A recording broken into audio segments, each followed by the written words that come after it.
So in the last video, we were looking at the relationship between wavelength and frequency.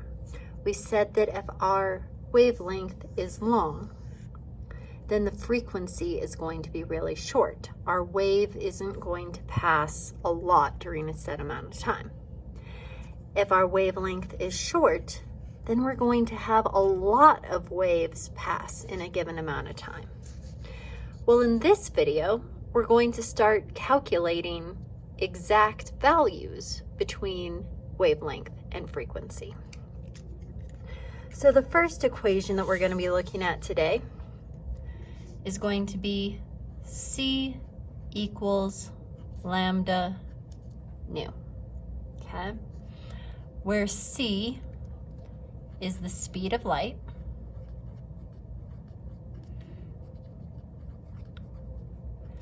now this value is a constant. This is always 3.0 times 10 to the 8th meters per second. Okay? The little upside down y, our lambda, is wavelength. And then the funny looking U with a tail, nu, that's our frequency.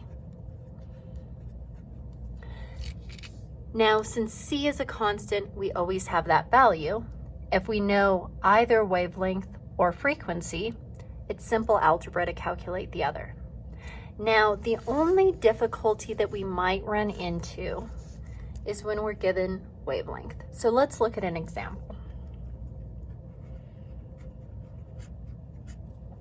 So let's say that I'm told that I have a violet light and that it has a wavelength of 410 nanometers, okay? And I'm asked to calculate the frequency. Now, here's my problem. C equals lambda nu, where C is a constant, 3.0 times 10 to the 8th meters per second. Speed of light is always in meters. Visual light, that the spectrum that we can see, that Roy G. Biv, is always given in nanometers. So before I can plug my wavelength in, I need to change the units so that they match. So I need to change nanometers to meters. Now it turns out that this is actually super easy to do.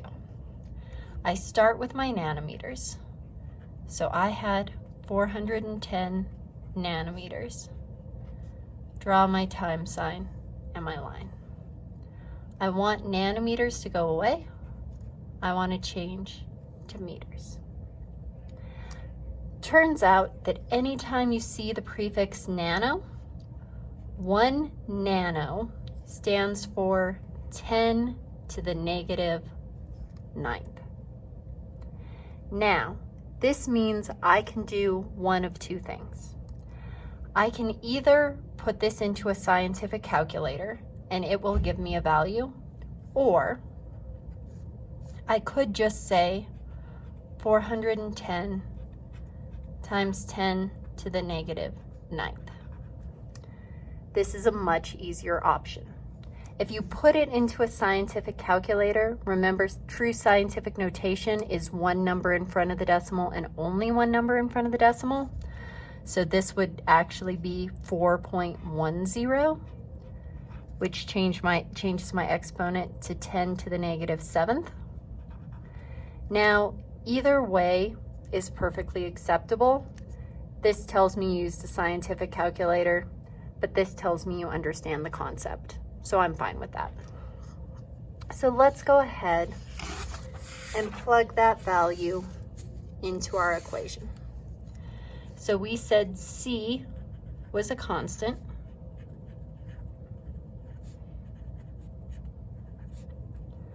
I said that my wavelength was 410 times 10 to the negative 9th meters, and I'm solving for frequency. At this point, it's simple algebra. I need to get frequency by itself.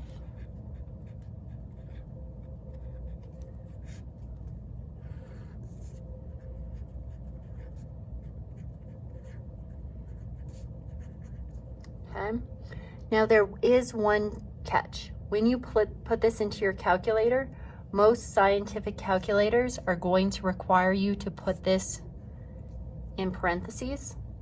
Otherwise, what this is going to think is happening is it's going to think it's 3.0 times 10 to the negative 8th divided by 410, and it's going to take that answer times 10 to the negative 9th. Make sure you put it in parentheses so that it knows that the 10 to the negative 9th is part of the denominator, okay? So once I plug this into my calculator, I should get an answer. And that answer is going to be, ooh, I don't know where my calculator is. Okay, so it's going to be 3.0 times 10 to the negative, or 10 to the 8th. I'm going to divide that by, in parentheses, 410 times 10 to the negative 9th. And I should get a really big answer. I'm going to get 7.31 times 10 to the 14th. Okay? Now for frequency. Meters cancels out. I'm left with seconds, but they're on the bottom. So sometimes you'll see this as 1 over seconds. Sometimes you'll see this as seconds to the negative first. Okay? So it's a pretty easy algebraic problem. It's not that big of a deal. Okay? Now there's a second equation that we might see. Okay? The second equation has to do with energy, which we haven't talked about yet. So we've talked about wavelength and frequency. Now we have this other variable,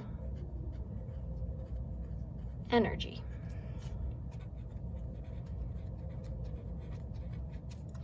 It turns out that if I'm looking at a flame, reds and orange, they actually have a very, very small energy.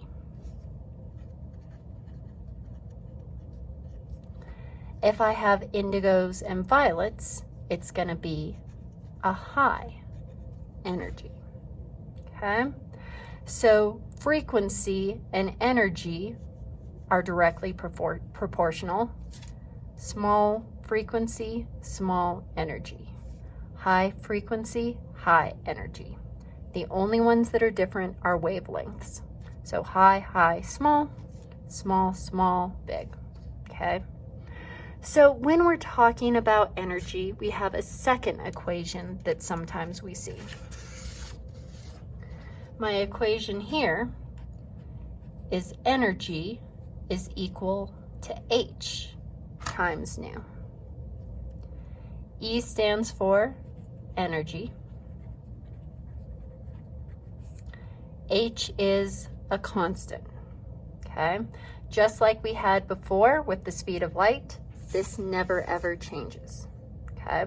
So H is 6.626 times 10 to the negative 34th joules, that's my unit of energy, times seconds.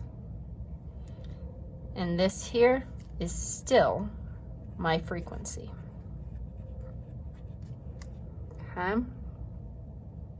So here's the way an equation might work with this. Okay? I'm told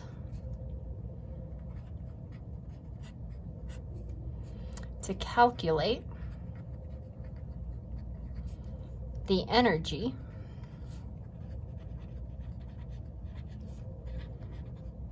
of a yellow light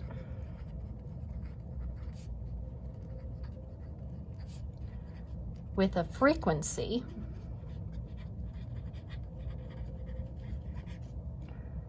of 5.10 times 10 to the 14th hertz.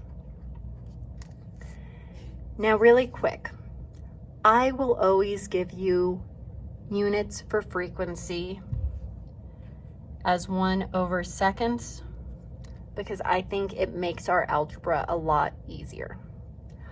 1/seconds is exactly the same thing as a hertz.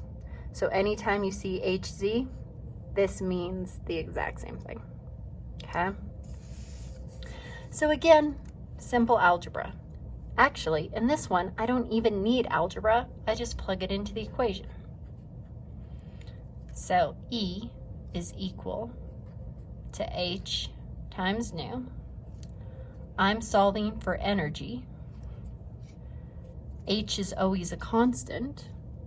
6.626 times 10 to the negative 34th joules times seconds. The only units you'll ever have to worry about are nanometers and meters, so I can just plug in my value for hertz. It's fine. Again, I'm going to write it as 1/seconds because it makes the units cancel out better. And then I just plug it into my calculator and I just multiply. So here, 6.626 times 10 to the negative 34th. Because I'm multiplying, I don't even really need to worry about parentheses here, times 5.10 times 10 to the 14th. I should get 3.38 times 10 to the negative 19th.